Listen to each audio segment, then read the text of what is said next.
Hey guys, welcome to the video. If you don't know me already, my name is Tom Canino and this is my Gen 2 Mazdaspeed 3. Today we're going to be installing the Rally Armor Universal mud flaps, which are like 30 bucks, and see if it was worth it as compared to getting like the $130 ones. In regards to the packaging, pretty basic. You just get 4 of these guys. I also ordered some of these clips, like 40 of these. They were, I believe, like $3. And I mean, they come in handy because they're just trim pieces that hold it in. When you put the screw in, this part widens right here, and that's gonna hold it all in. I'm gonna make a cardboard cutout of this just so I'm not going to be drilling into the mud flap itself, just in case I need to adjust it. So I'm gonna do that and I'll be right back. Here I have my cardboard cutout for the mud flap. This is a little bit more narrow, but I really just need to be able to work with this side, because that's going to be sticking out like that. So let's see how I want to adjust it and then where the hole should go. First things first, you're going to want to remove these screws, just this middle one and then that bottom one right there. And actually it looks like we're missing one, so good thing I got the package and we'll be able to add one. You might need to use a flathead just to pry up right here. Just be sure you don't damage your paint, because there has to be some pressure on it going back so the screw can come out, at least for me. This one, it doesn't have a screw, so you're just gonna have to pry it off with a flathead. Just gotta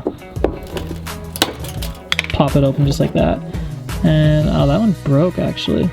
Good thing that we have more. Just a quick tip, get a 2x4 just for the bottom so it's not crooked. I mean, hopefully you can kind of eyeball it all right, but just to make sure that it's perfect, I would get a 2x4, just put it on the bottom so you have the right height all the way around and it's not going to be uneven or kind of like crooked. There about. Yep, and then where's the next one?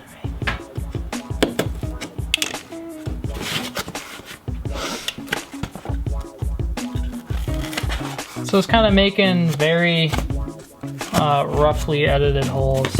Make sure it all lines up. Now it's time to drill them into the actual mud flap. So this is how it should fit. It should just slide right into place just like that. It should be a little loose, but you don't want too much play. Now the front's a lot easier just because you can turn the wheel, you don't have to take anything off.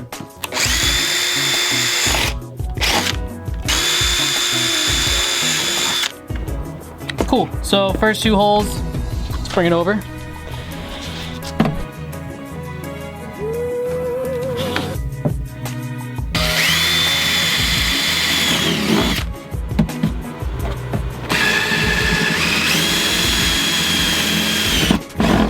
Alright, got the holes made.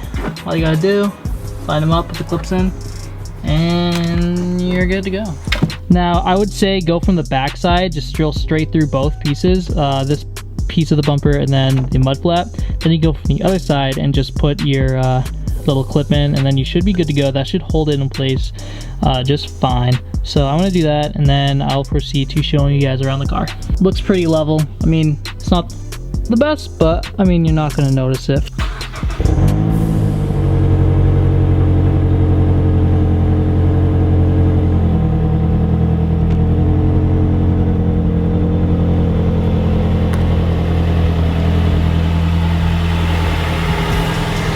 All right, let's take a look around.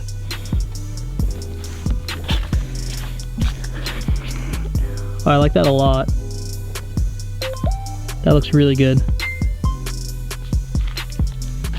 Even just the mud flaps just makes the profile look just a tad lower than before, but I dig it. I really like that. Sticks out just a little bit, not much, just a little to make it a little aggressive actually. I watched a video on YouTube from some guy named Danny Courtney. You guys probably know him. He had a Mazdaspeed 3. I don't know what happened to his channel. He had the universal ones. It took him like 2.5 hours. Not sure how. Maybe he went a little more advanced than I did, but I mean, it looks pretty good, I'd say. It took me just about an hour. I started this around like 11:15 and now it's 12:27, so 12:30. Just over an hour for this install, and these are universals, so if you had the ones that are specifically made for your car, which are like 130 bucks, it'd probably be quicker. But I mean, in terms of $30 for everything, I'd say this is definitely the way to go if you're looking to ball on a college budget. I hope you guys enjoyed. Thank you so much for watching, and as always, I will see you guys in the next one. Peace.